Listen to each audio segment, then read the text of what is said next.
They told him his name was Evan Cole. They said he'd been found unconscious in a motel room in Arizona, no ID, no phone, no fingerprints in any system. The doctors assumed he was a drifter. The police assumed he was nobody. But Evan knew something was wrong.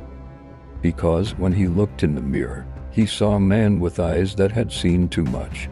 And when he slept, he dreamed of rooms with no windows, men in black suits, and a voice that kept repeating one sentence: "If you remember, you die." The first strange thing happened on the third night, at exactly 2:17 a.m. And Evan woke up sitting straight in bed, heart pounding, breath shallow, his hands locked together in a military posture he had never learned. He didn't remember waking up. It was like his body had activated before his mind. And then he noticed something carved into his wrist. For tiny letters, Orion. Evan began to investigate himself. Every hospital record came back blank. No birth certificate, no school records, no social media, no medical history. It was as if he had been created yesterday, until a package arrived. No return address, no postage stamps, just his name written in perfect block letters. Inside was a flash drive and a note with 6 words: "You were never meant to survive." The flash drive contained only one file, a video. It began with a black screen and distorted audio. Then a man appeared. His face was bruised, his eyes hollow. Evan froze. It was him. Same scar above the eyebrow, same crooked nose, same voice.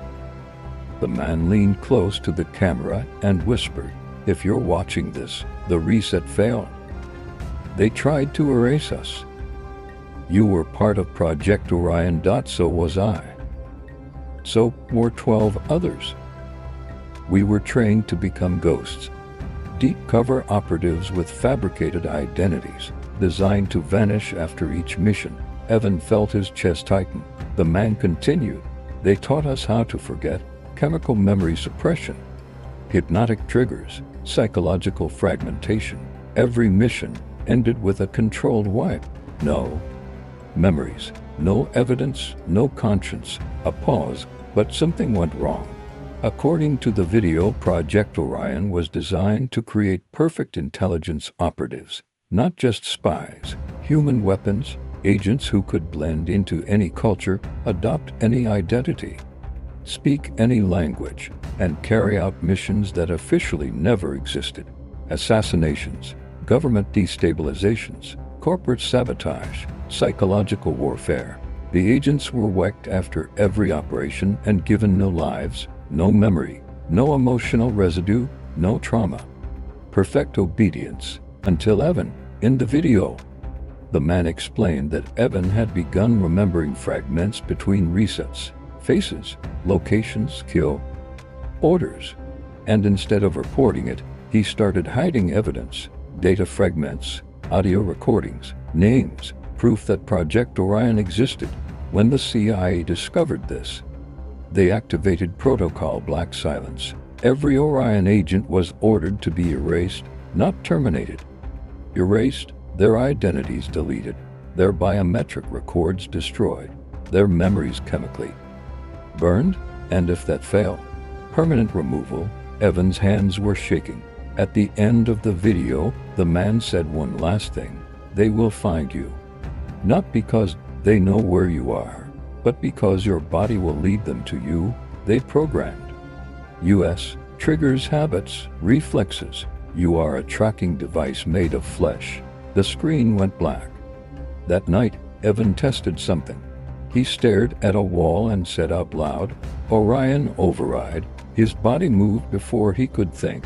In one smooth motion, he rolled off the bed, reached under the mattress, and pulled out a combat knife he didn't remember owning. Cold certainty washed over him. He wasn't a civilian. He was trained, dangerously trained. 3 days later, a black SUV appeared across the street from his apartment. It never moved. The windows were tinted. The engine stayed running. At exactly 2:17 a.m., Evan woke up again. Only this time, There was a message on his phone. Unknown sender. One sentence. You can't erase a ghost. Seconds. Later, the SUV drove away. 2 weeks later, Evan vanished. No signs of struggle. No surveillance footage. No witnesses. But his laptop was left open. On the screen was a document scheduled to auto-release to hundreds of servers around the world. Title: Project Orion. Declassified. It contained names, operations, dates, locations, and one final paragraph. They taught us how to disappear. They never taught us how to die. To this day, no government agency acknowledges Project Orion. No records exist, no confirmation, no denial. But intelligence analysts noticed something strange since Evan's disappearance. 12 high-level covert operations across multiple countries failed simultaneously, as if invisible operatives had suddenly stopped obeying, as if ghosts had woken up. And sometimes, at exactly 2:17 a.m., classified servers around the world receive a single encrypted ping. No data, no message, just a digital signature. Orion still active.